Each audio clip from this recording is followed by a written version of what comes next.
And I will count down 5, 4, 3, 2, 1, and have a great event.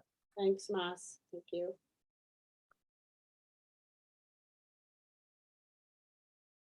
Hello, my name is Susan Sheftel, and I'm the program chair of the Columbia Association for Psychoanalytic Medicine. And I'm very pleased and privileged to welcome you to tonight's APM, which is going to be a conversation between two remarkably distinguished speakers, George Makari and Kwame Anthony Appiah. Are our two presenters tonight. And the subject at hand is George Makari's new book, Of Fear and Strangers, A History of Xenophobia. So I would like to start just by introducing our speaker and his interlocutor. Historian, psychoanalyst, and psychiatrist, George Makari is the director of the DeWitt Wallace Institute of Psychiatry, History, Policy, and the Arts, and professor of psychiatry at Weill Cornell Medical College, where for over 2 decades, he has led efforts to integrate humanistic scholarship into mind-brain medicine and science. Of Fear and Strangers, A History of Xenophobia, was published by Yale University Press in London and W.W. Norton in New York in 2021. This is his third book, and it was preceded by 2 widely acclaimed histories, Soul Machine, The Invention of the Modern Mind in 2015, and Revolution in Mind, The Creation of Psychoanalysis in 2008. Highly acclaimed, his books have been or are being translated into 10 languages, and their findings have been the subject of 8 symposia. Of Fear and Strangers was the New York Times Editor's Choice, and Soul Machine was a Guardian Best Book of the Year. These are just some of the kudos he has received recently. His opinion pieces and essays have appeared in the New York Times, the Massachusetts Review, the Los Angeles Review of Books, the Boston Globe, and Time, in addition to his many articles in psychiatric journals. The recipient of numerous honors. In 2017, Dr. Makari was presented with the Benjamin Rush Award from the American Psychiatric Association. A graduate of Brown University, Cornell University Medical College, and the Columbia University Psychoanalytic Center, he is presently a guest investigator at Rockefeller University and a faculty member of Columbia Psychoanalytic Institute. And Kwame Anthony Appiah is currently professor of philosophy and law at NYU. He was born in London, but moved as an infant to Kumasi, Ghana, where he grew up. He has BA and Ph.D. degrees in philosophy from Cambridge University and has taught philosophy in Ghana, France, Britain, and then the United States at Yale, Cornell, Duke, Harvard, and Princeton, where he had appointments at Princeton, where he had appointments in both the philosophy department and the University Center for Human Values, as well as also being associated with the Center for African American Studies in the Departments of Comparative Literature and Politics. Since 2014, he has been professor emeritus at Princeton. He's authored numerous books, including 2 early publications on the philosophy of language. In My Father's House, published in 1992, was the winner of the Herskovits Award of the African Studies Association for being, quote, the most important scholarly work in African studies published in English. He's co-authored 3 significant books on race and culture: Color Conscious, The Political Morality of Race with Amy Gutman in 1997, and also in 1997, the Dictionary of Global Culture, co-edited with Henry Louis Gates. In 2003, he co-authored Bu Me Be, Proverbs of the Akan, of which his mother, the writer Peggy Appiah, was the major author, which was an annotated edition of 7,500 proverbs in Twi, the language of Asante. In 2004, Oxford University Press published his Introduction to Contemporary Philosophy, entitled Thinking It Through. In January 2005, Princeton University Press published The Ethics of Identity, and in February 2006, W.W. Norton published Cosmopolitanism, Ethics in a World of Strangers, which won the 2007 Arthur Ross Award of the Council on Foreign Relations. In January 2008, Harvard University Press published his Experiments in Ethics, based on his 2005 Flexner Lectures at Bryn Mawr. In 2014, Harvard University Press published his Lines of Descent, W.E.B. Du Bois and the Emergence of Identity, and A Decent Respect, Honor in the Lives of People and of Nations was published in 2015 by the Faculty of Law of the University of Hong Kong. His most recent book is The Lies That Bind, Rethinking Identity, which was published in 2018 by W.W. Norton. He is also the author of 3 novels, of which the first, Avenging Angel, was largely set at his alma mater, Clare College, Cambridge, and he has written and reviewed regularly for the New York Review of Books. He has been president of the Pan American Center and serves on the boards of the New York Public Library and the Public Theater and the American Academy of Arts and Sciences. In 2012, he received the National Humanities Medal from President Obama, and he has written and is writing the New York Times column, The Ethicist, since 2015. So these, as you can see, are extraordinarily, as I said, distinguished speakers, and also extraordinarily well qualified to speak with one another. So I think we're very lucky in that. And the way we're going to do it is that they are going to talk probably together, talk together in conversation till about 9:15, and then we will have a question period. And the questions you will write in the chat, and I will read them, or as many as I can. And I think that it seemed to have worked better for us if you direct message me the questions. People feel a little freer to write their questions. If you know how to do it, you send it to me, Susan Sheftel. And then, as I say, I'll read as many as I can. That, I think, is that. And you can both take it away, this conversation. So. Well, thank you very much, Susan. And it's great to talk to you, George. Thank you. We're going to be talking about this book of Fear and Strangers, History of Xenophobia. And it's a history of xenophobia in 2 ways. It talks about xenophobia in the past, but it also talks about the invention of the word, the concept of xenophobia. And one of the first interesting things in the book, which, by the way, I should tell you, I think is beautifully written, and I urge everyone here to read it and get a copy and read it. One of the first interesting things we learn is that though this word is a Greek word, or etymologically speaking, comes from xenos and phobos, 2 Greek words, it isn't a Greek word. It's a word made up much later. So one question I thought we could start off with is, how did the Greeks, the people who gave us the word xenos, how did they think about the people that they called xenoi? How did they think about them if they didn't have, and why didn't they have a concept of xenophobia? Yeah, first of all, thank you very much for having me, Susan. Thank you, Anthony, for joining me in this discussion. I'm honored to discuss this with you. And the first question, you know more about it, I'm sure, than I do. I thought, if in fact this is a term from antiquity, I'm not writing this book. I'm not a classicist. And, my capacity to really dig into something that started in Greek antiquity would be limited. The curve was to discover that, in fact, the word was a Neo-Grecian invention from something much closer to my wheelhouse, which was the late 19th century and modern Europe. But yes, it did make me dig into this fascinating term xenos and its implications in antiquity, which were multiple. The word both meant foreigner and stranger, but it also was a relational word that implied a host, and it had an ethic attached to it. The xenos was do xenia. That was a sculpted dance of a stranger showing great respect to the host, and a host, in fact, putting up the stranger and opening up his pantry. So this was a very important ethic in the city-states of what we now call Greece, but it didn't really apply to barbarians. And so people who spoke a different language, specifically the Persians, were not xenos.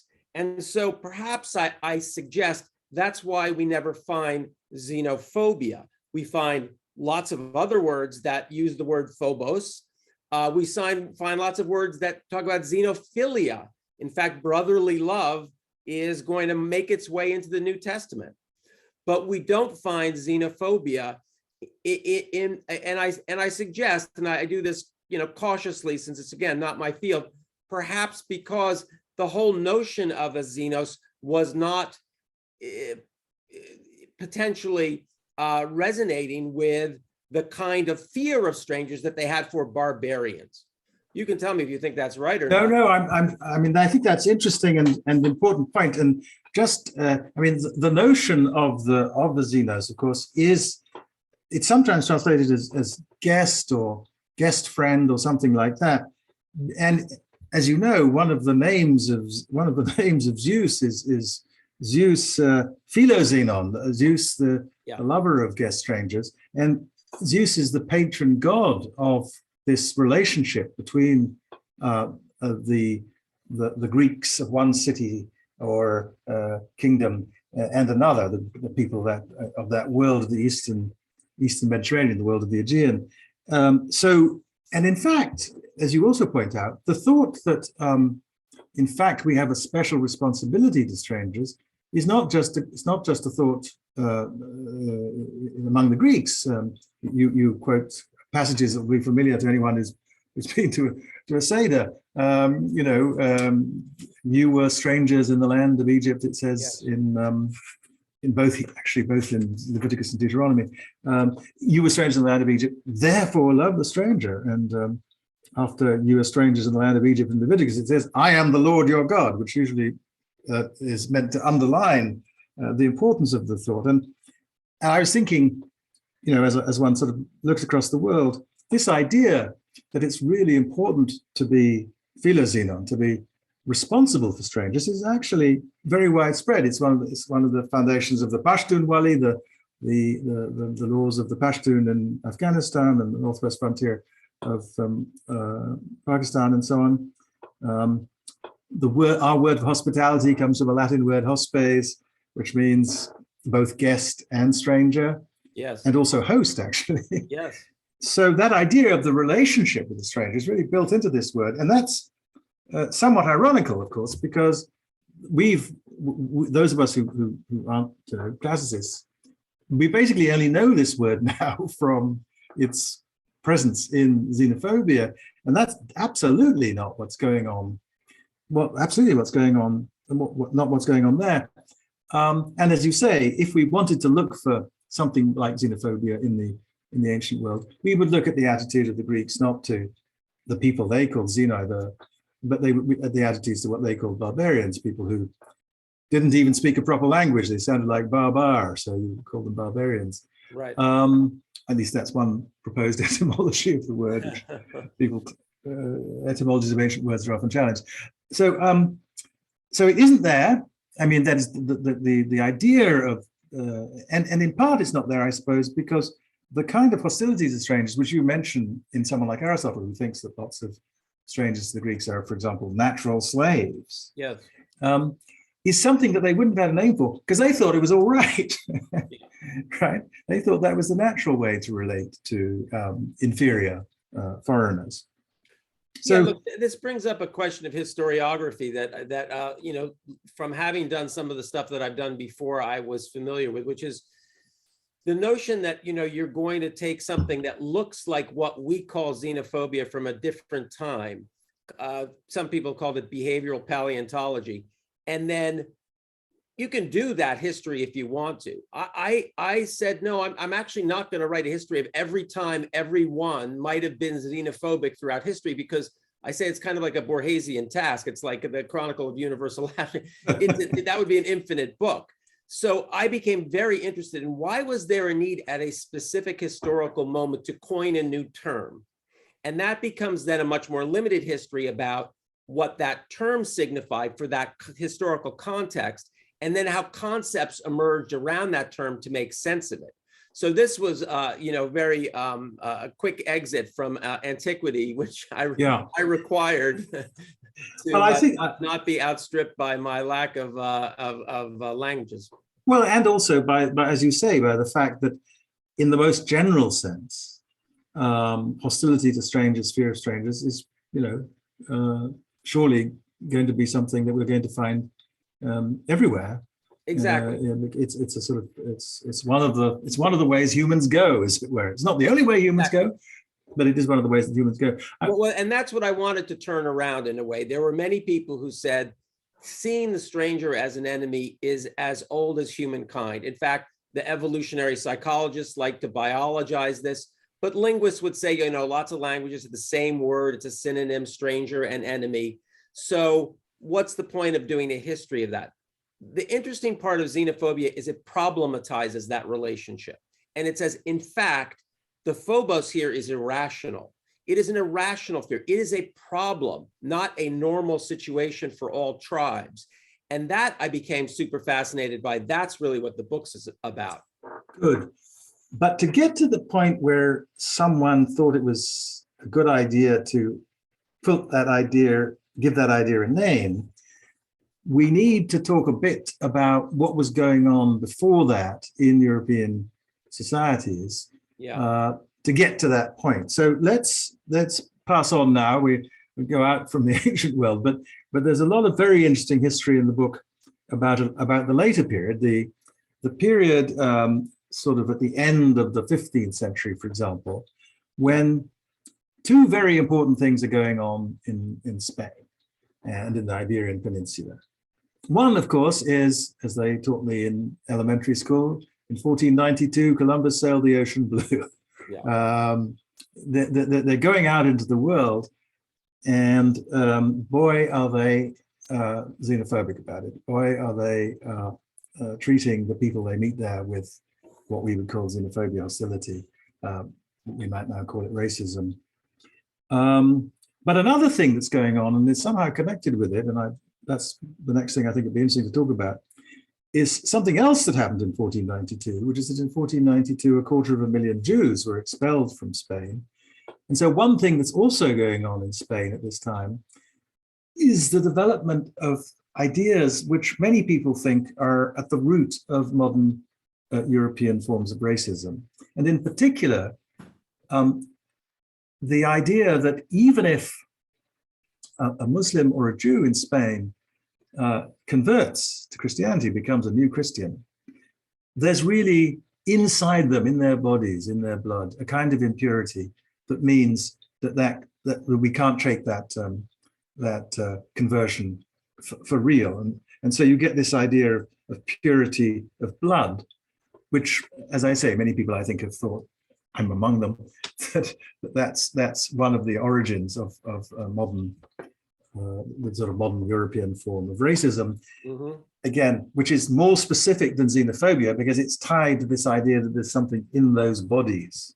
Right. That's why the language of blood, I think, is important. Now, one of the great critics of this is, in a way, one of sort of hero of the story a little bit, is Bartolomé Las Casas, who, in his short account of the destruction of the Indies, really lashes into his own society and critiques the treatment of the native peoples of the New World.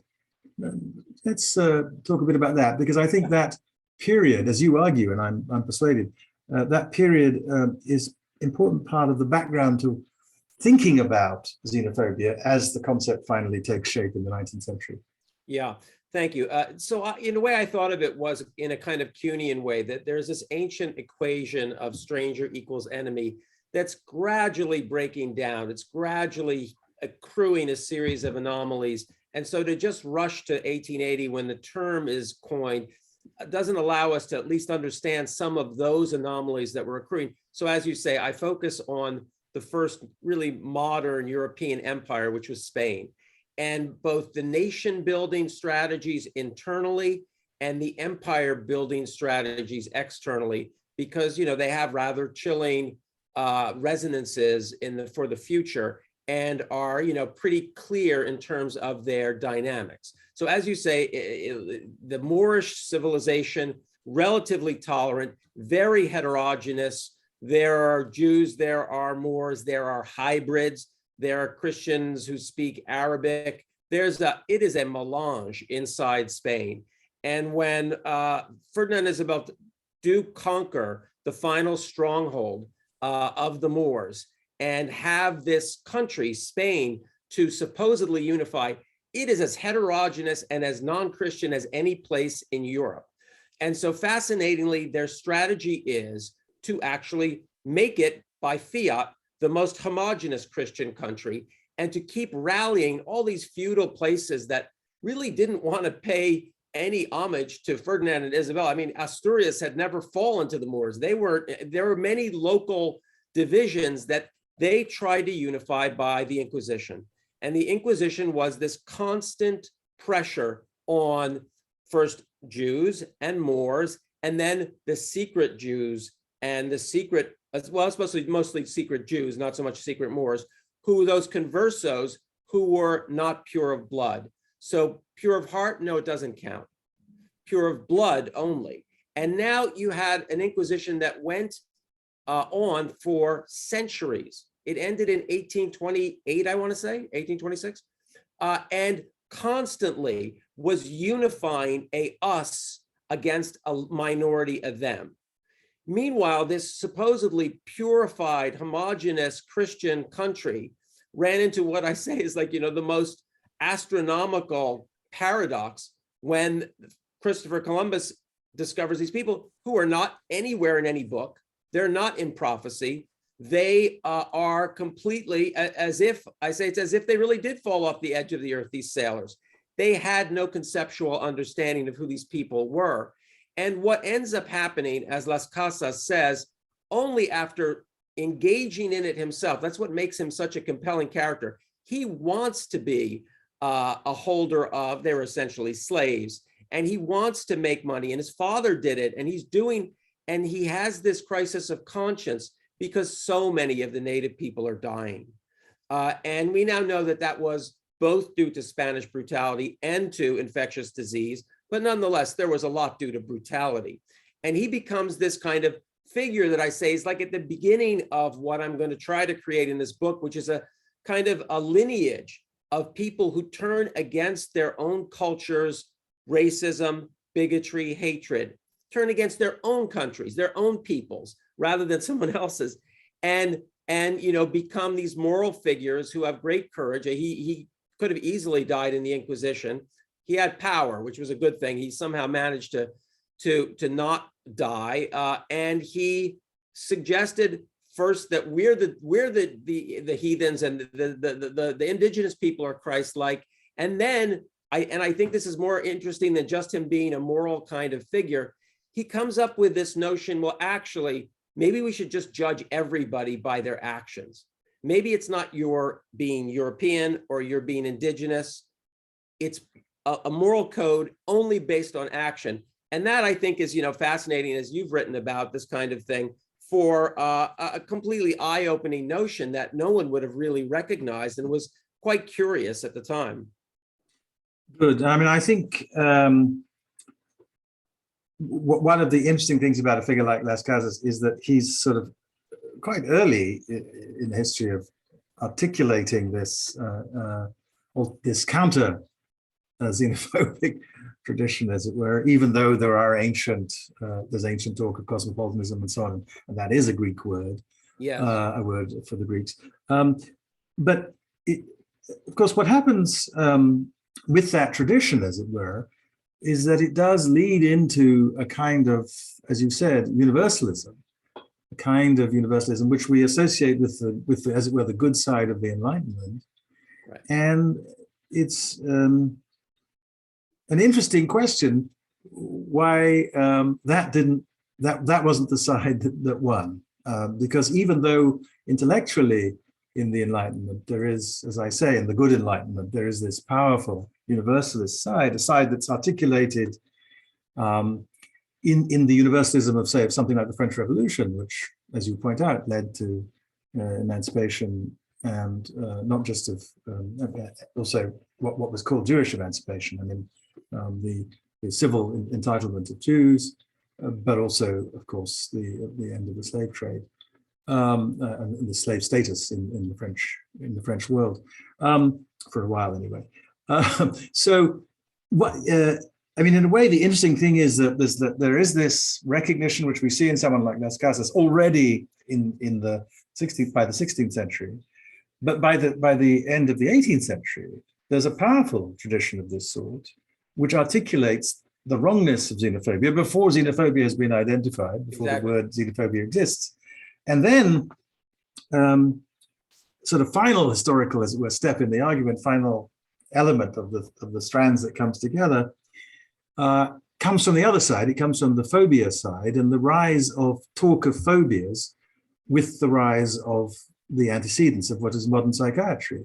And the first phobia, I think you say, was agoraphobia, is that right? Yeah, that's correct, yeah. And it was invented by a German, Carl Westphal, yeah. yeah, who was what they called, what do they call them?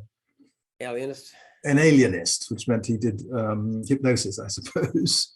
But anyway, he had a... Les aliénés, which meant just mentally ill. He dealt with mentally ill people. Yeah. And so he had a patient who had what we would recognize now as agoraphobia, but he got to name it. And of course, once you do that, this is a point that Foucault makes, once you make a certain move of that sort in the domain of categorization, people say, well, there's not just one of those. There's not just agoraphobia. And you have a nice list of things, which ends, I think, with phobophobia, which is fear of fear itself, which was going to be a political slogan later.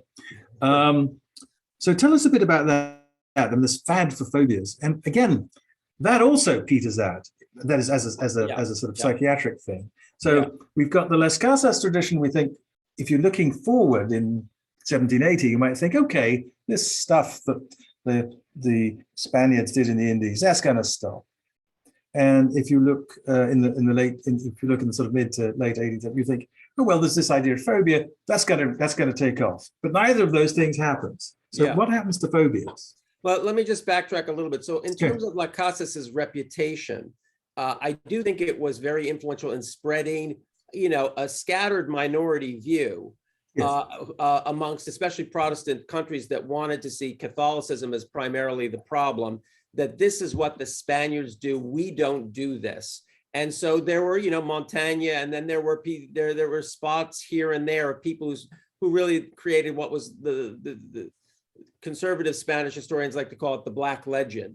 The Black Legend of Spain was a very powerful tool to kind of rouse moral opinion about what the Spaniards did, and by analogy suggest that we shouldn't do it, even though, as you say, people did it. So that I thought was part of the ferment that led to starting to conceptualize this as a problem. But as you say, the first way the term is used is an idiosyncratic usage. It's faded to for the historical dustbin, and it's amongst this naming fervor for phobias. So once there is the first phobia, a lot of very ambitious alienists and psychiatrists try to coin a phobia. It's not that hard. And you take a Latin or a Greek prefix and you put it on phobos and phobia, and you have what ended up being comical. The final tally that I found was 79 different phobias. And yes, phobophobia, I thought, was one of the most absurd. But that was going to be tacked against. And some of this audience will know that Sigmund Freud was part of the group that said, this is absolutely naming craziness. There are conceptual similarities, and these are not all different disorders or diseases. They're different manifestations of a very few disorders or disease. So no one, frankly, knows or remembers that xenophobia was one of those, but it was. The second minor usage is actually more interesting, and that comes with the rise of questions about nationalism.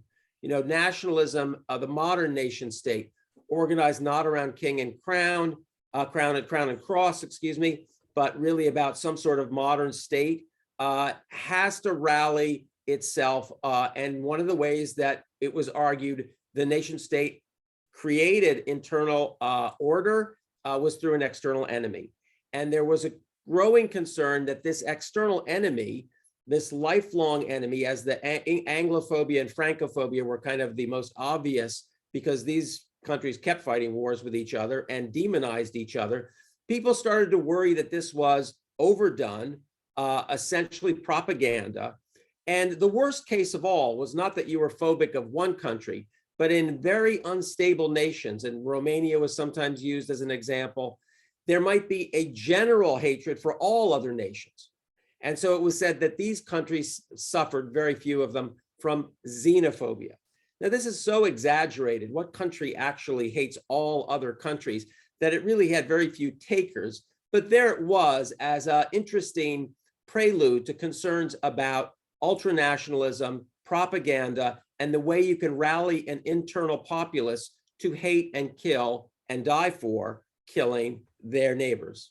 Good. And so there, xenophobia comes to mean not hatred of strangers in general, but the hatred of specific strangers, the Anglophobia, the Francophobia, and so on. Right. And of course, eventually, this anti-Semitism fits into that picture.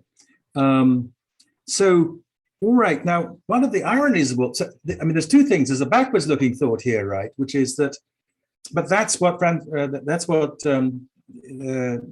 king and Queen of Spain were doing. Yeah. They were uniting this disparate territory by picking on some enemies. And one of the things I think that, this nationalist project in Europe in the 19th century was so successful that we now forget how incredibly inhomogeneous those countries were. Yes. Before this all happened. We forget that in the 1870s, probably something like 30% of the people in the hexagon of France didn't speak French. Yeah. We forget that there were people in England who spoke a language called English, and other people in England thought they spoke a language called English, and they couldn't understand each other. So that and by the way, that didn't, I mean, that's when I went to university in England, when I went to Cambridge, there was a guy who across the hall from me who was the son of a Durham miner. And for the first week that he was there, I couldn't understand him either. We were both speaking dialects of English, but I didn't know his dialect. So the idea that, so what had to be done in order to bring all these things together, these nations together, was many things, and one of them was to try and unify language and stuff like that. But another thing, I think, was these stories of these hostilities, which could be against not the world in general, but against specific others, as you said, Francophobia and Anglophobia across the channel being eminent examples of that. Now, one of the sort of oddities of this is that use of xenophobia to criticize essentially hostilities among Europeans is going on at the very time that those European societies are building empires, yes, in which what we would think of as xenophobia is a much more serious problem in some ways, though of course, there's warfare in Europe and that's a serious problem. There's at the beginning of the 20th century, the Germans are mass murdering Hereros in Namibia. There's horrors that you talk about in the book of Belgian imperialism in the Congo when it was the private possession of the King of the Belgians, mass mutilation, forced labor, effectively enslavement of large numbers of people, huge numbers of deaths.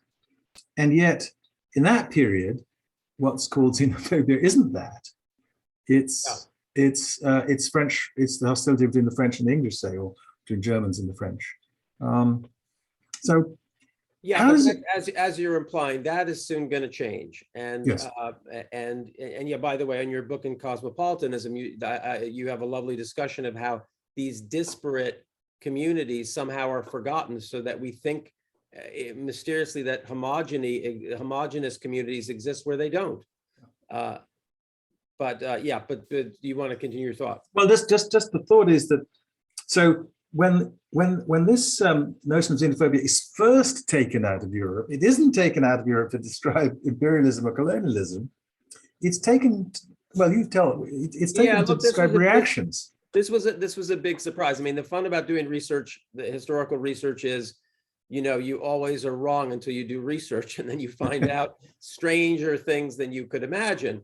I was doing a high-minded study of a moral, notion that had great political and social import, and I discovered that the coining of the term xenophobia was actually rather shocking. So the term is recoined, if you will. These other prior usages die. And there's a guy who recoins it in France in 1900, specifically in July, in a specific newspaper, Le Constitutionnel, then spreads around, and it is to refer to Chinese rebels, the Boxers, who have risen up against the multiple different and essentially colonialists who are starting to nibble at that crumbling empire. And they have a motto, which was support the Qing dynasty, kill the foreigners, eliminate the foreigners. And so these people are labeled in the newspapers in Paris as xenophobes, as xenophobic, and that goes viral. It goes viral to all the different colonies of many different colonizing countries, and to the metropoles as well, because this is a fear now that grips many, many people. The idea is, why don't they love us? We've come with civilizing mission. We've come with science and the correct God, and with all sorts of positive things. No one can argue that we haven't made their lives better, and yet they want to attack us. That group that wants to attack us has something wrong with them. They have no real rational explanations for why they're attacking us. They have this thing called xenophobia.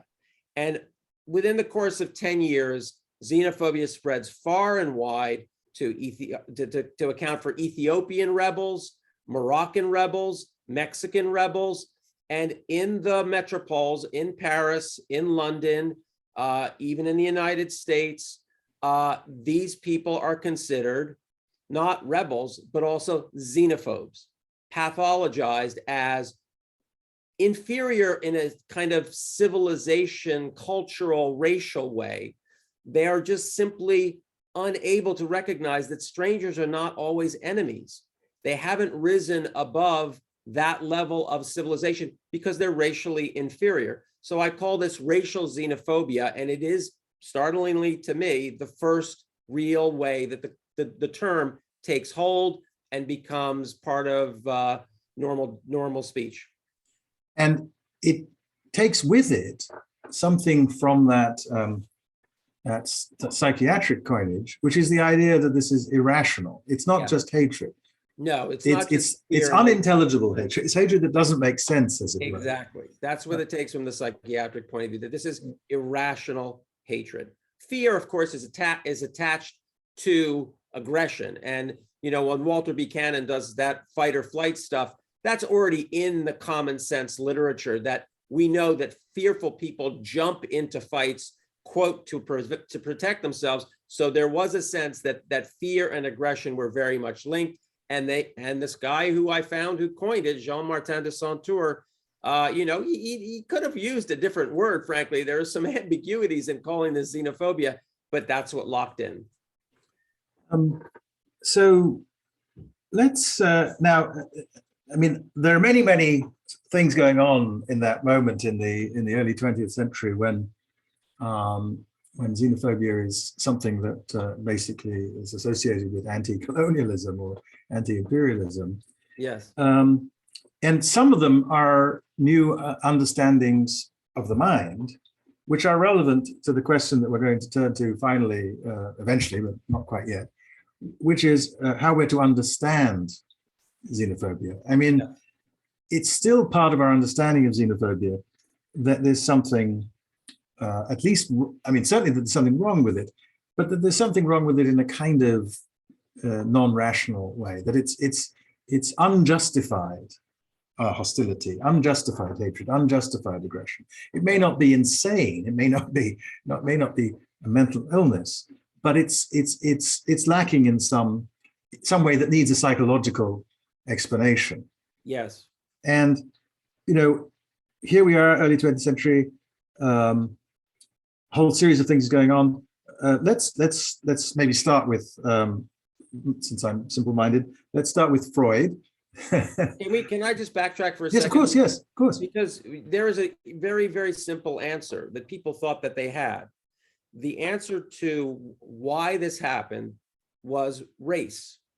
Racial science said this was supposed to be science. racial science said these people's primitive minds could not grasp the fact that all strangers were not enemies. And so there was, and this is very important, there was this seemingly irrefutable scientific explanation. It was only when that broke down, and gradually, but then kind of amongst a minority rather rapidly with the work of Franz Boas and other people, that other explanations start to have room to move in and say, if it's not race, if actually racial science is le racisme.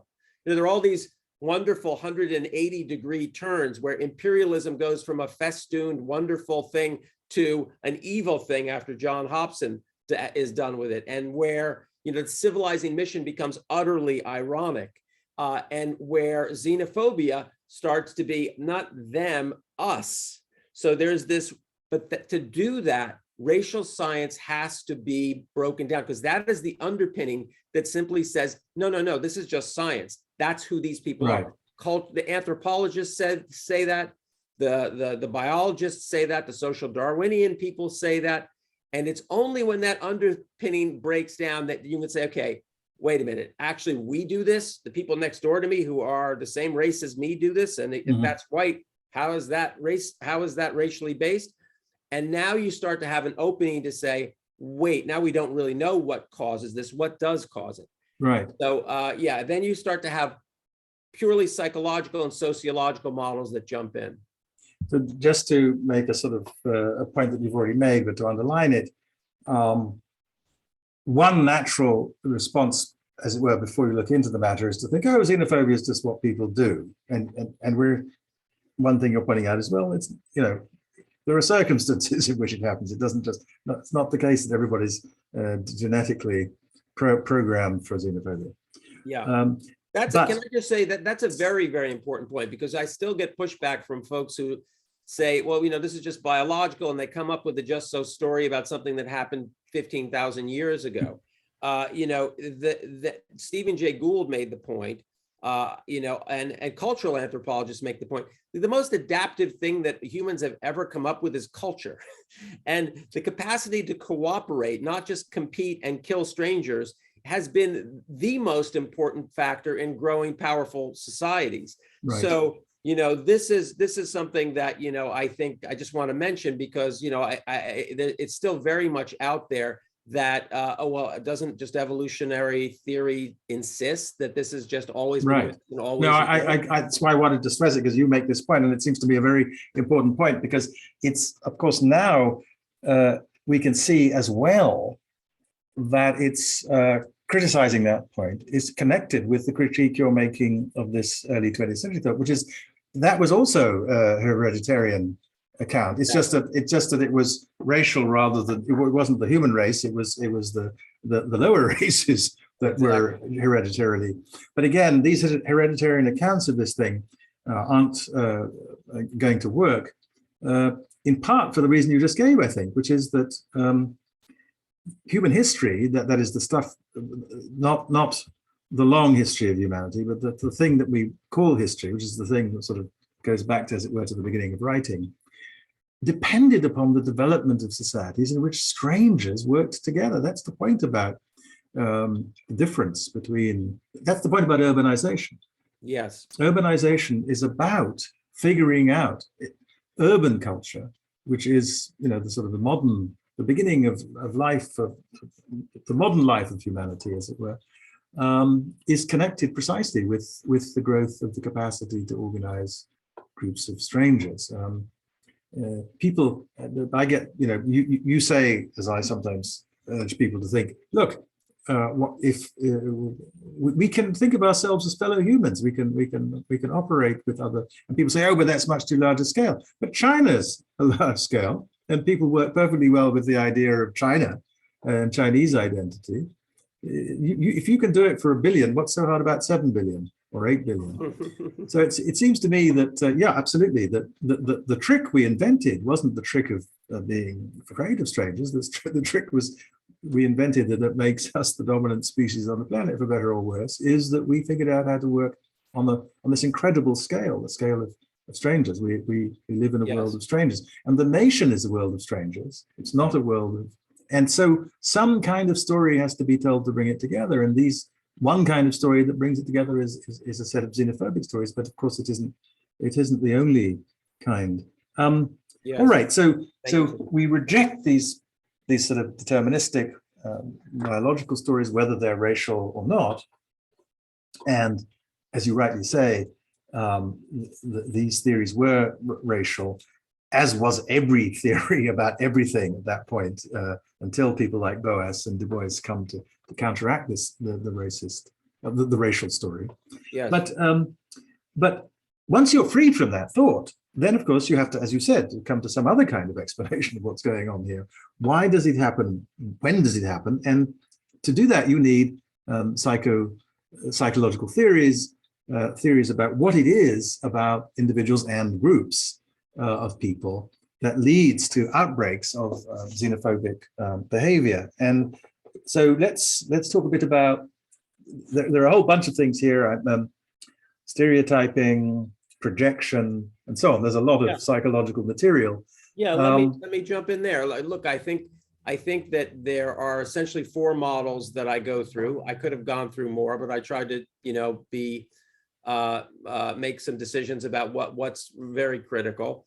2 models that have a really passive model of the mind, where it's environmental inputs, and 2 models that have a really active model of the mind. And so let's think about it that way. The 2 passive ones, both very early, are behaviorism and then what we now call cognitive science. Behaviorism comes along in the 20s, and they experimentally create a phobia with poor little Albert, who is shown a white rat, and they have a symbol that crashes every time he sees it. He becomes phobic of white rats. It generalizes to animals. They've created, this is John Watson, of course, created an experimental phobia. P.S. One of their colleagues now figures out how to cure a phobia. You expose the child to the white rat with lots of treats, and he generally gets used to it over time. So this is, John Watson's not afraid to move his theory into the social realm.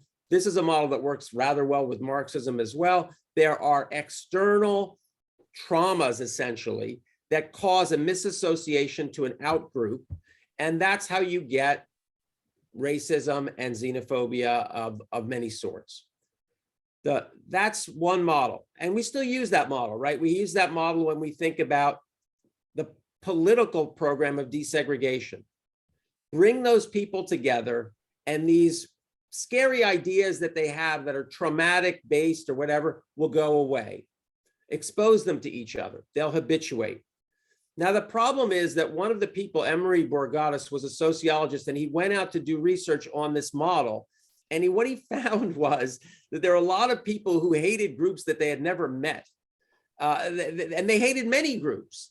And so obviously this trauma-based model was not what was operating here. That then opened the door to Walter Lippmann, the political journalist's model of the stereotype. He had worked in propaganda, very worried about how we could drum up hatred for another country and create war. And so now there's just a cognitive notion that you learn scarily with these new ways of experiencing reality, like film. You could go to see W.D. Griffith's movie, and you could come out with very, very racist stereotypes of Black men and women, having never met a real one in your life. So now there's another model, and that's also a passive model that you take in.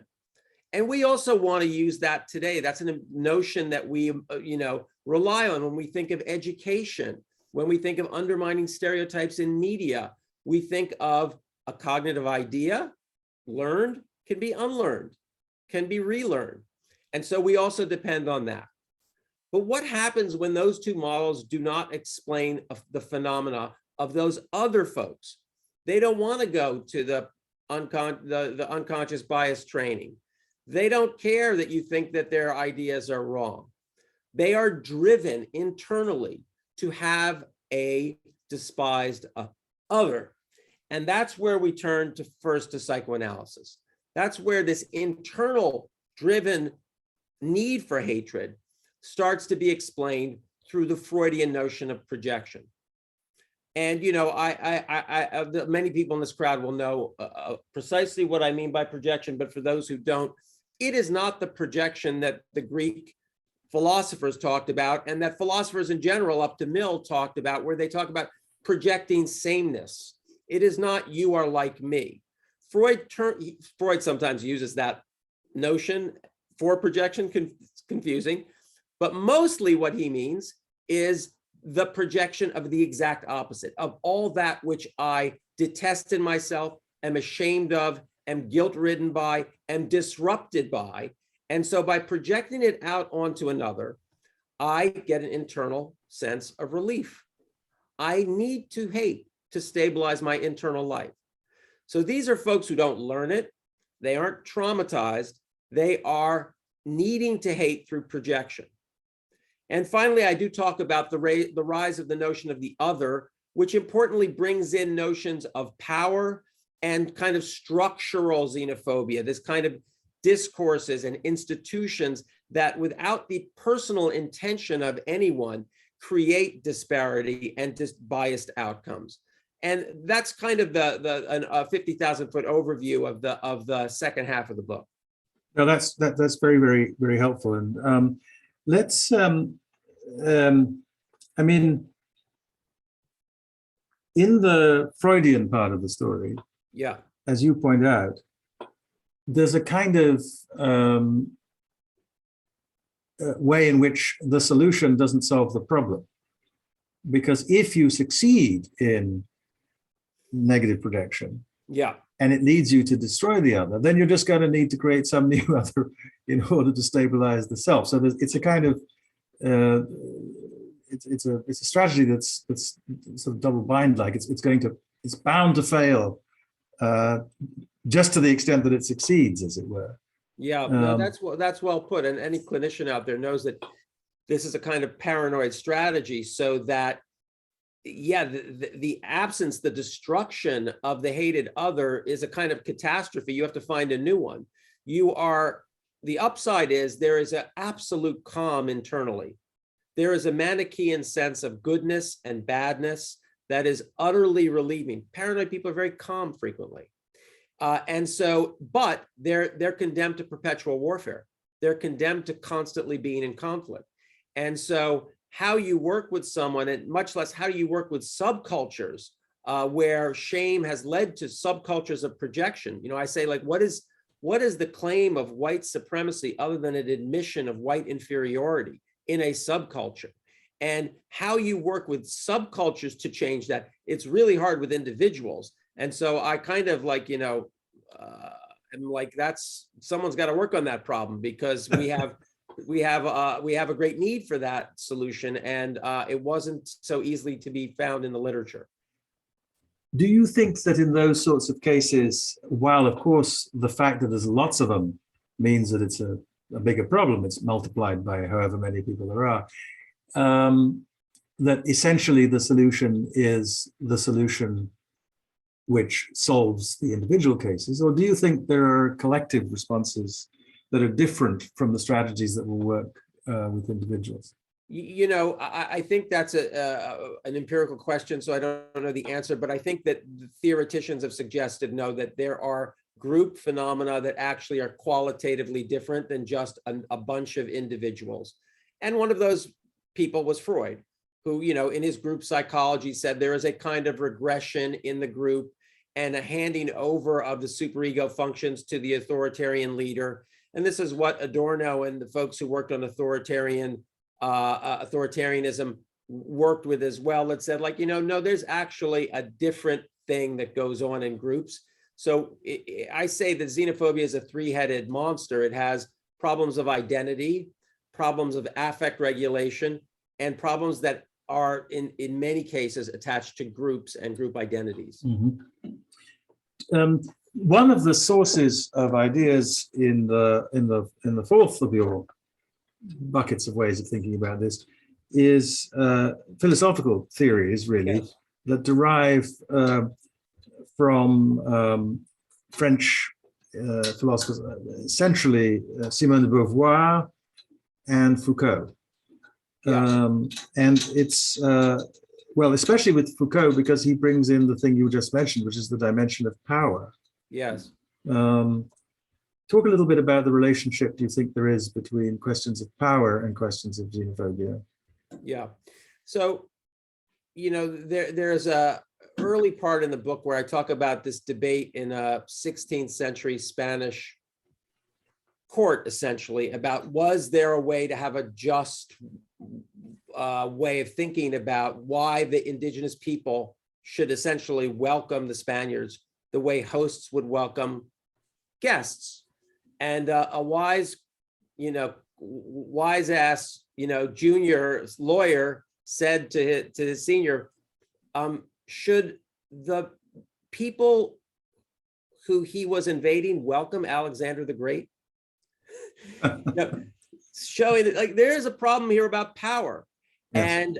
And it kind of disappears a lot in some of these discussions of xenophobia, because but there's this basic instability. As stranger and stranger meet, who's the host and who's the stranger? That has to do with power.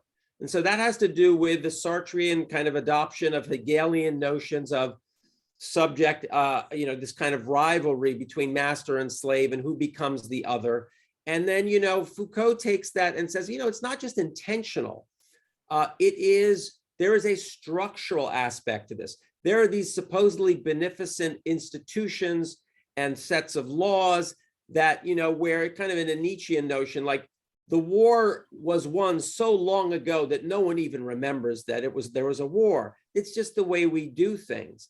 And so that is like, I think the underlying way of thinking about people who might be good people, who aren't, and we think about this in today's debates, who aren't themselves intending to be racist, who are part of institutions whose rules and regulations and culture demand to them that they do things a certain way. And then they're surprised that they're being demonized as racist. Well, they probably shouldn't be demonized because it's a structural matter.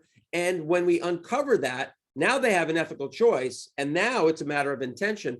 But Foucault was really, I think, important in really focusing on that kind of structural aspect of power.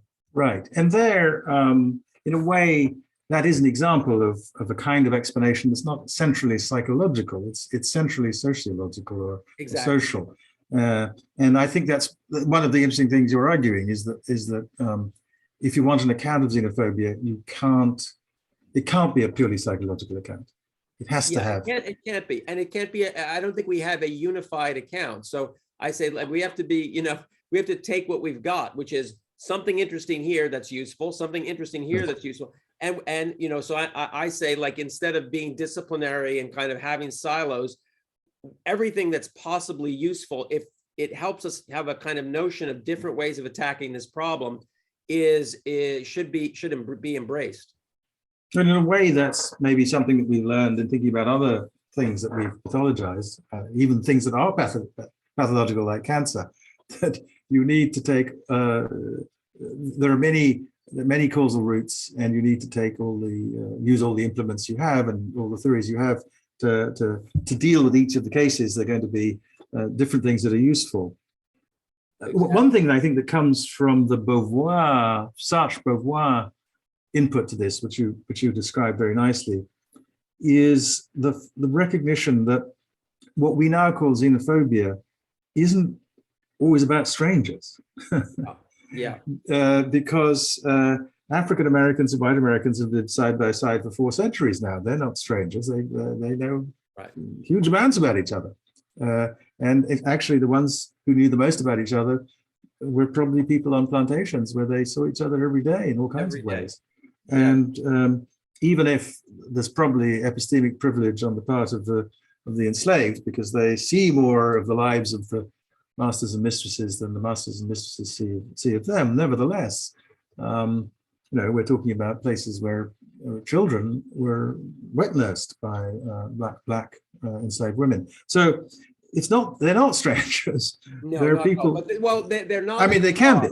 Right, but they're created to be strangers. They're made into strangers. They're dehumanized. That there is, see, this is part of these models of internal drive to make the other the stranger, the object, right? That's what's so wonderful about that Hegelian notion of master and slave. There is a need, there is a battle. And if I have more power, I am making you the other that I need for my own purposes. Of course, there are ironies in that, and there are all sorts of interesting, ways that you can track that out. But yes, I think that that's very important. No, they're not strangers. They're made into strangers. Right. And in a way, that the language of the other is designed to allow us to assimilate a bunch of very different kinds of power relations. The relationship between the colonial subject and the colonizer is different from the relationship between the literal master and the enslaved person, the Herr and the Knecht in Hegel's language. And it's different obviously from the relationship between men and women. But there is, the argument is that at least at this philosophical level, there is a set of similarities between these cases, which allows us to speak in a general way. And the similarities are perhaps both, some of them are psychological and some of them are sociological. Yes. Look, I think that's a very important point. I really try to stay very, very close to the notion that there is historical specificity to the choice of the victim. But all of these words that we have, racism, homophobia, misogyny, etc., they name the victim. And xenophobia, I say, is qualitatively different. It names what's going on in the victimizer. And so I'm not here to say that the victim is irrelevant.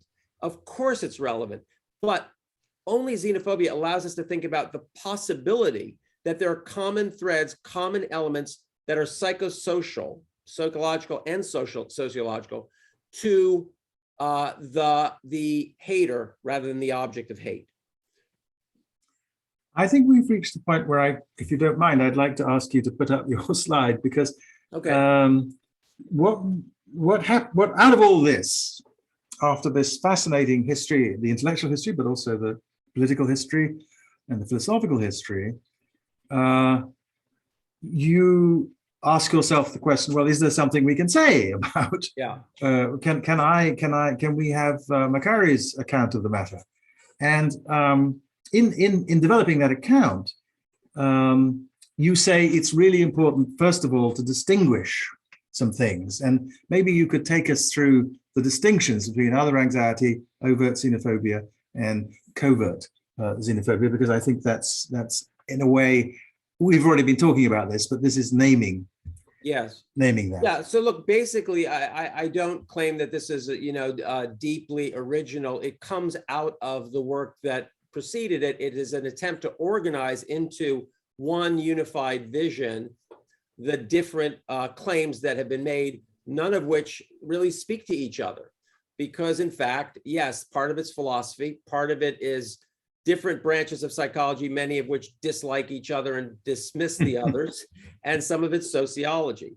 But I suggest that we could organize it in this way, that the kind of most modest form of this trouble, I just call other anxiety, that it starts out as an ontological problem of two strangers meeting and one mind being invisible to the other. It's the other mind problem that I was interested in, so that you have a frisson of anxiety about that. You don't know what the other person is thinking. If they have different language, different culture, it's even a little worse. And we have very old human methods for dealing with that. Dialogue, mutual recognition. These are things that have been theorized by philosophers like Levinas and those who think about Hegel in terms of notions of recognition. Then we move on to this behaviorist notion that, as one of his patients said, oh, a Chinese man scared me and I've hated Chinese people ever since. Okay, well, what do you do about that? Exposure to Chinese people. And you're going to habituate. You're going to realize that Chinese people are not all scary, and whether that guy was really trying to hurt you or not, who knows, but you're going to habituate. Fine, that's the model of integration. We know that works. It works for a great number of people. But what if they have negative stereotypes and what Kahneman called system one thought? That's kind of an automatic thought. Well, we try to work with that with unconscious bias training and education so as to undermine the negative stereotypes with system 2 thought. That goes through the frontal lobes. That's cognition that we can process. But what if none of those things actually work? What about the group that need to hate? And that's where we talk about projection of guilt and shame. What do you do with projection? Well, I don't pretend to have the answer for whole groups. So I say interpretation is what we do and working through in the individual clinical sense. And so we need individual and social structures that help communities do that. Shamed communities need help working through so that they don't resort to projection and hatred. And you know, how do these groups characterize themselves? They're often regressed groups with authoritarian leaders. And we have people like Otto Kernberg from this community and Volkan who've talked about, you know, we need to think about tolerance and truth and reconciliation and ways of managing difference that do not lead to these kinds of outcomes, including strict laws protecting victims. And finally, I say we could talk about this other thing, the structural or covert xenophobia, where it is really about institutional forms of exclusion and degradation. And here I think there's an important role for activists. You know, we have to be reminded that the questions have to be returned to sender, if you will, opened up again by people who question these kinds of rules and regulations, so that we then have to we can then re-engage as ethical individuals and see whether we in fact continue to believe these things, in which case, you know, it could cycle back to some of those other issues or not. So that's the kind of way that I tried to organize the data that came forward from these 4 different models and bringing them a little bit into the present with some of the research that's been done. I've sort of done a little bit of this already, but if we go back to that sort of universalist moment, perhaps in the Enlightenment, before the rise of the modern nationalism that seems to have required a great deal of xenophobia, both within Europe and the North Atlantic and against people outside it from the North Atlantic. And we're talking, of course, in a perspective, we're looking at an intellectual history that is centered in Europe. Of course, there's lots to be said about xenophobia where there's no Europeans involved. Yes. And it does seem to me plausible that some of the psychological mechanisms, for example, that you've mentioned under sort of your third count, look pretty plausible when they're turned on cases of tribal xenophobia in Ghana, where I grew up. But what the failure of that universalism of the Enlightened, as it were, to get around that suggests is a challenge for whether we can do it now, because now we have problems all over the world, really, holding those nations that were put together starting in the 19th century, but many of them in the 20th century with decolonization.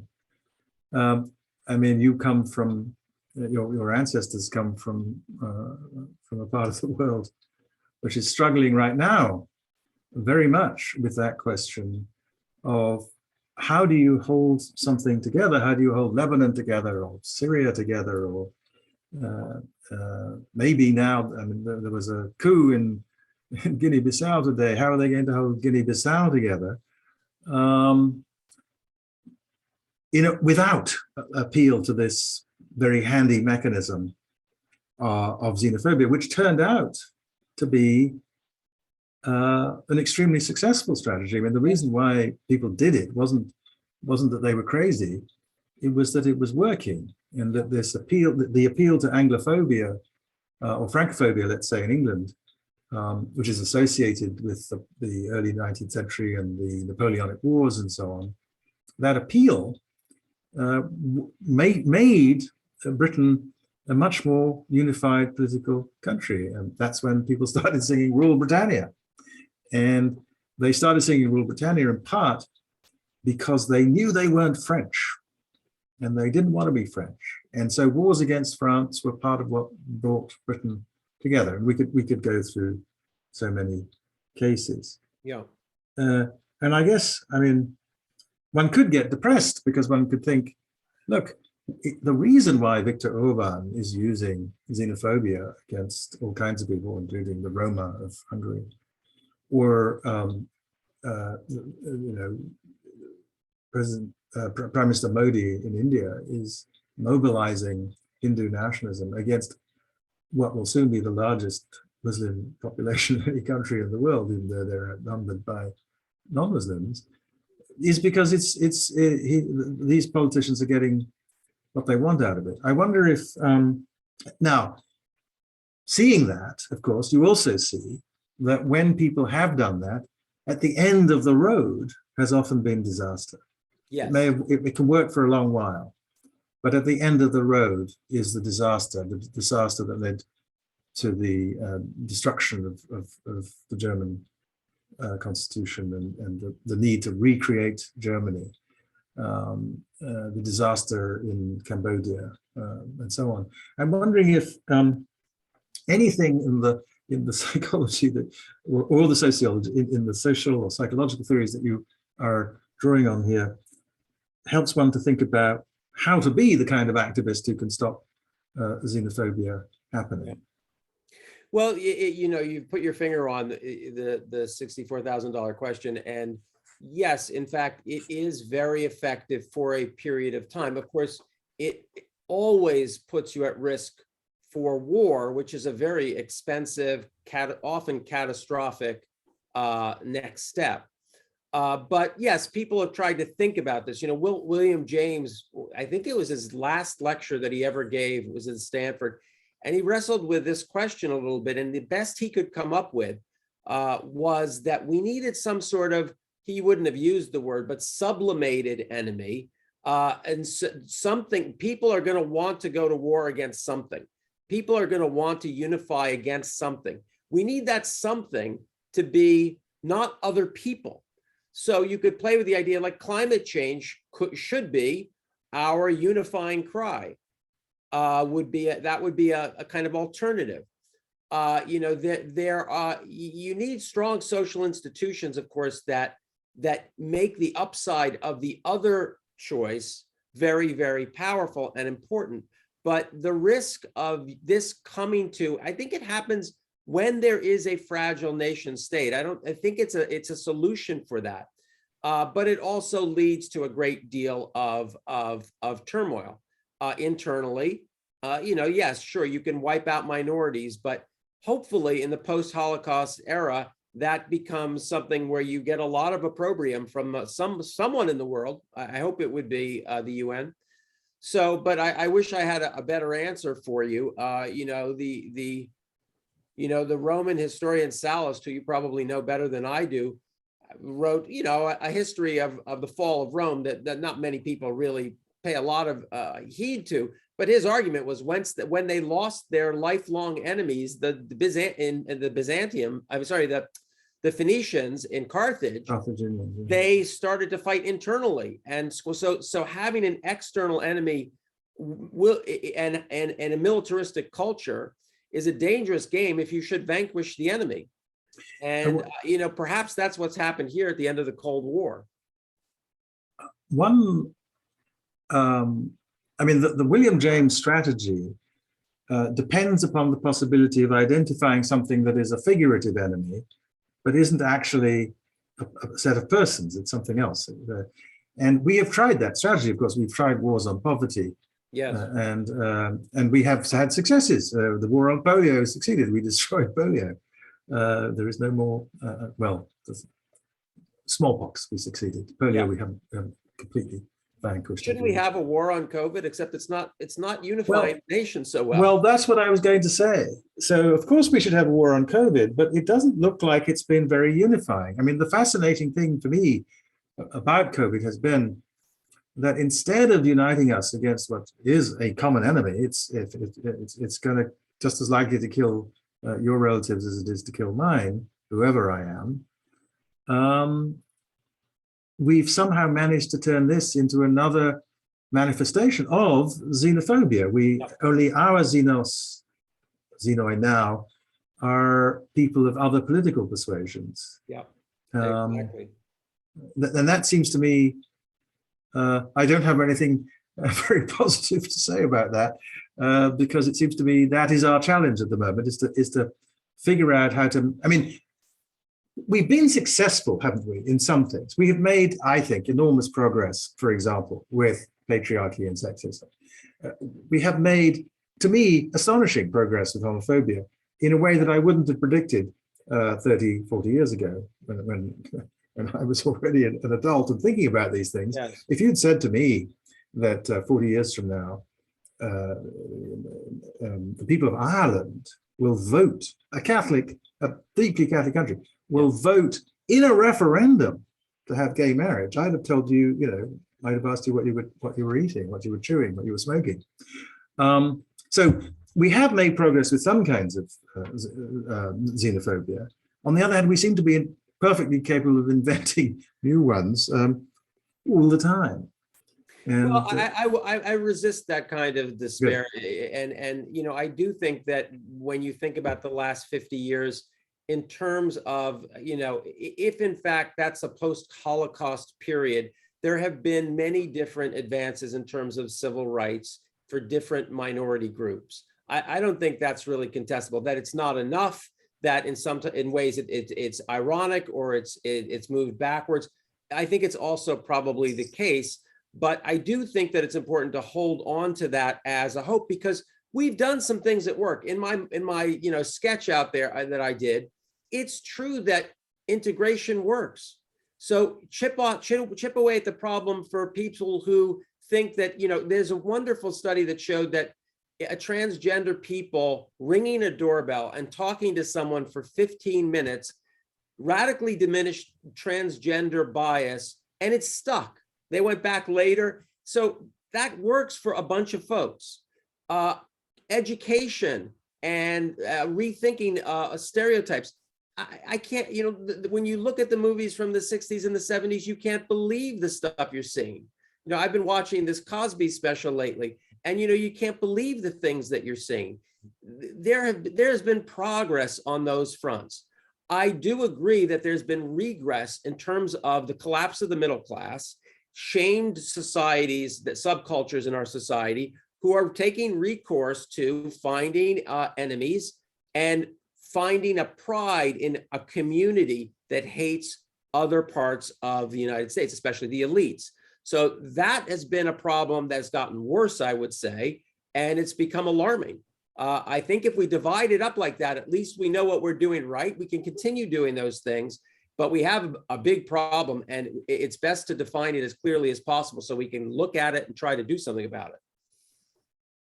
We need to be allowing a few questions at the end here, but before we do that, would you like, I was wondering if you would read just a passage from right at the end of the book. It's just a very beautiful passage, and it evokes, among other things, one of the figures you talked about earlier on, Walter Benjamin. Yes, thank you so much. So this is the very end of the book. The book has a frame, which is a little memoir in the beginning about my family from Lebanon, and at the end, the village in France, which is in the Pyrenees near the Spanish border and the Mediterranean, that my wife grew up in and that I've been going to for 25 years. It's very close to the mountain passages where first the exiles fled Franco. So we spent many years with old Spanish anarchists. It's also the place where a few years later, Jews fled the Nazis. And it was the mountain pass that famously Walter Benjamin attempted to escape Europe in, and with a suitcase filled with a manuscript that was never found. So this is the last couple paragraphs of the book. The story of Walter Benjamin's flight is famous, and it has long haunted me. Did this brilliant wanderer, this European flaneur, know that in the end he would become mythic as a man on the run, a Xenos turned away, crushed by cool legalisms enforced at foreign ports and borders? In his final despair, did he know his story would be rewritten backward so that this hike would become a tourist destination and his spirit would forever linger in dingy Portbou? He was captured at Portbou and killed himself. And what of his briefcase? What was in it? Many have speculated, but I think the simplest answer is hope. That leather bag contained Walter Benjamin's last appeal. It was what remained of a trembling, failing trust that perhaps his voice might vault over the highest walls of hatred, far off, perhaps quite to reach far off, quite foreign beings who might join with him over those pages. Sometimes I imagine that if one stumbled upon that dusty valise and pried it open, as in the 1001 Nights, it would release the roaring voices of history's refugees and exiles, all their lamentations, their laughter and their stories, all their accusations and confessions, all freed from oblivion together in a waterfall of sounds so grand, so sublime, that for an instant it would stop everything, even time. History is a trip into the spirit world. It is an attempt to wake the graveyard and give our ancestors voice and form so that we can confront them and free ourselves from their spells. History, at its best then, carries the hope not only of resurrection, but of exorcism.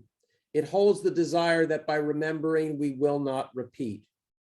Of Fear and Strangers has been my attempt to remember for myself, for you. Xenophobia is not some antiquated classical term. It is our word. We have a name for what is happening to us, what has been growing in scope, flashing red, spreading. The only questions are, how extreme will it become? What forms will it take? Who will it target? And who will stand to oppose it? This hatred will not end of its own accord. This is our catastrophe.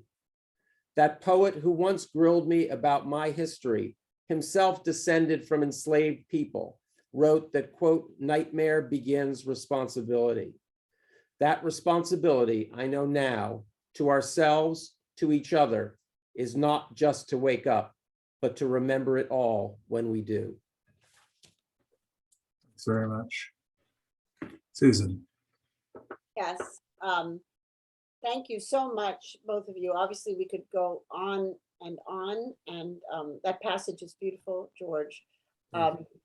So I'm going to just, I'm going to read you a couple of questions, and just a sort of subtext is that many of the questions did have to do with trying to differentiate xenophobia and racism. So, but I'm going to read you one long question from Andreas Kraber, who is the head of our APM, and then perhaps you could address yourself to that, and then also the racism. I mean, obviously that's a very big question, but I think so many people have asked that maybe there's something to be said quickly. So from Andreas Kraber, he says, Gavin Langmuir, history professor at Stanford and author of Towards a Definition of Anti-Semitism, used psychoanalytic ideas to explain the techniques employed to stir up xenophobia, primarily the use of chimeric images, combinations of animal, combinations of animal and human body parts, such as the minotaur, to appeal to rational and irrational, conscious and unconscious thoughts and feelings. Would this type of propaganda be the combination of passive exposure to the feared and active image that readily attracts and absorbs the projected hatred? What other techniques are used, especially appealing or utilizing unconscious wishes and fears? He also pointed out how pogroms occurred most often during times of social stress, e.g. famine, ventilating local anger at the state by displacing rage onto the already ghettoed identified other. Can you comment? Bravo. I'm supposed to answer that question. I know. I mean, maybe it just stands alone. I think I'm very much interested in the way that these models can be combined together. And yes, of course, there's something very powerful about making the other into an animal, of any sort, dehumanizing them in that way. And people who've studied, anti-Semitic discourse and discourses of other sorts that demean minorities, they frequently have recourse to animal imagery. But I think that was an eloquent question that had a lot in it, and I would urge Andreas to continue those thoughts. Before you talk about racism, Dion Powell says, she says, excellent discussion. It is important that as analysts, we recognize the consequences of massive projection in its depletion of the soul or the ego. Could both speakers speak to this? Yeah, no, I think, thank you, Dion. That's very much the case. Projection is a depletion of interior life. It is marked, and I say, I wrote a piece for the LA Review of Books called on Kinds of Minds and Kinds of Racism. And what I say is, like, some of the marks of this projective form of racism is, in fact, this Manichaean notion of good and bad that doesn't allow for, like, interior reflection, this lack of ambivalence, and this defensiveness about any kind of contrary or anomalous piece of information. So all of that is a closing of the mind and an emptying of internal life for the sake of stabilizing one's self-esteem. Anthony, did you want to add to that? No, I couldn't do better than that. Okay. Somebody, Anwita Ghosh said, as Toni Morrison once said to a white interviewer, if you can only be tall because someone is on their knees, then you have a serious problem. Tony said many wonderful things of that general sort. I mean, look, on the question of the relationship between discussions of xenophobia and racism, clearly, as George said, part of the point in articulating a generalized notion of xenophobia is to identify a social, psychological, and moral and political genus, kind, to which racism, sexism, homophobia, Islamophobia, and then a bunch of other things belong. And not to insist that they're all the same, to say that cats and leopards belong in the genus Felis is not to say that there's no difference between a cat and a leopard. But cats and leopards have interesting things in common. And in particular, but it is important to notice differences as well. And this is very striking, I think, when one thinks about, one of the theorists that George draws upon is Beauvoir, who's an enormously important figure in this. I think his book does justice to her in a way that a lot of discussions of these things focus too much on some other people who I think are less interesting and important. But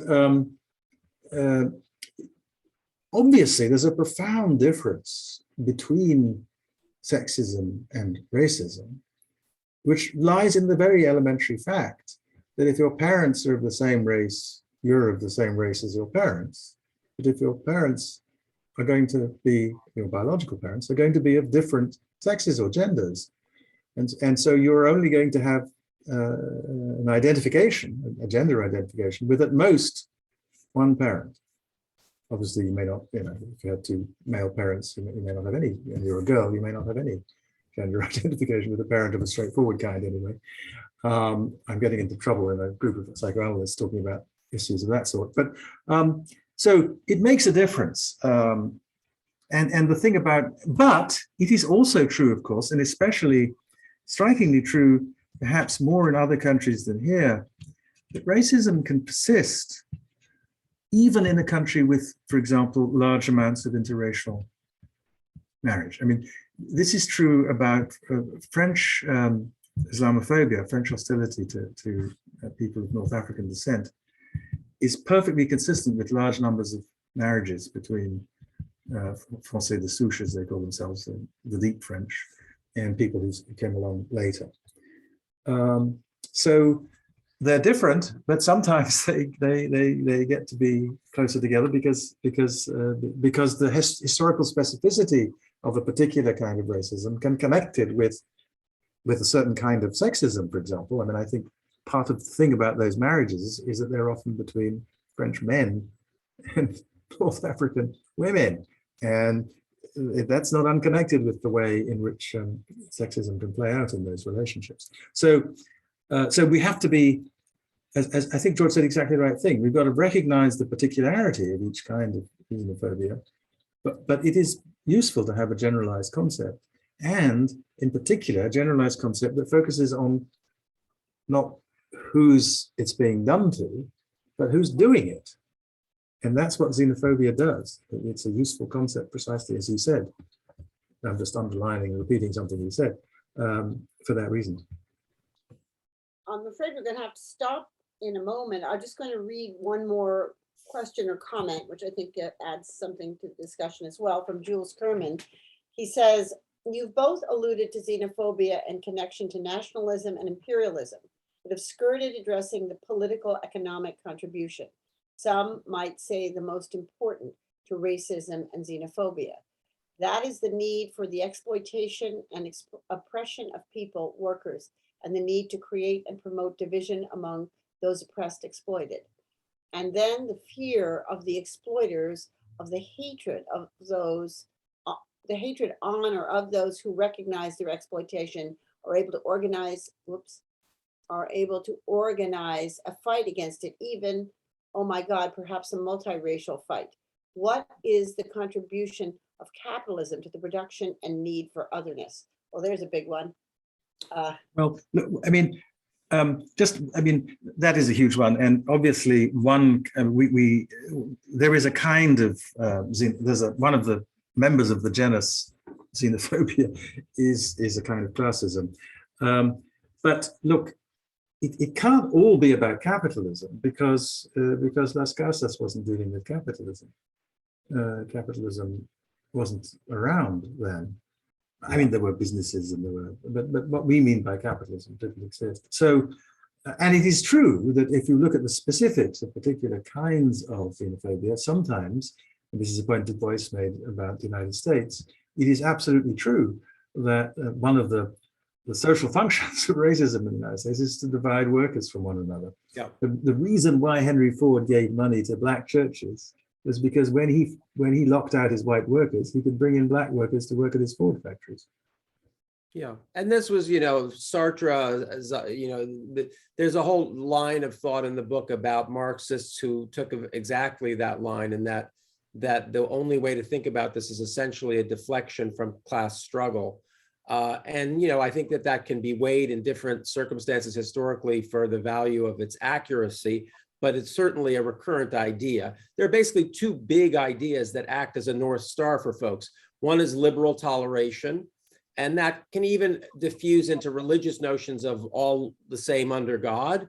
And there is a notion of, class and class warfare, and the notion that there's a universal brotherhood that is being disrupted by forces of capitalism. So those are very much some of the orienting points that people who take a stand use, and it becomes a different kind of flavors of that throughout the book. Look, we could continue. There's more questions are coming in, but I'm afraid we must stop. But thank you. Can I say one thing, Susan? Yeah. I meant to write this book to start discussions. If anyone wants to email me their questions, my email is on Google, and please do. I'll be happy to try to answer them. Great. Thank you. Thank you both so much. This was an incredible evening, and I think everybody got a great deal from it. So thank you, Susan. Thank you, Anthony. Thank you so much. And thank you, Susan, for inviting me to talk to George, which was enormously interesting for me and wonderful to read the book. For the rest of us as well. So thank you, and good night, everybody. Good night. Good night. Bye.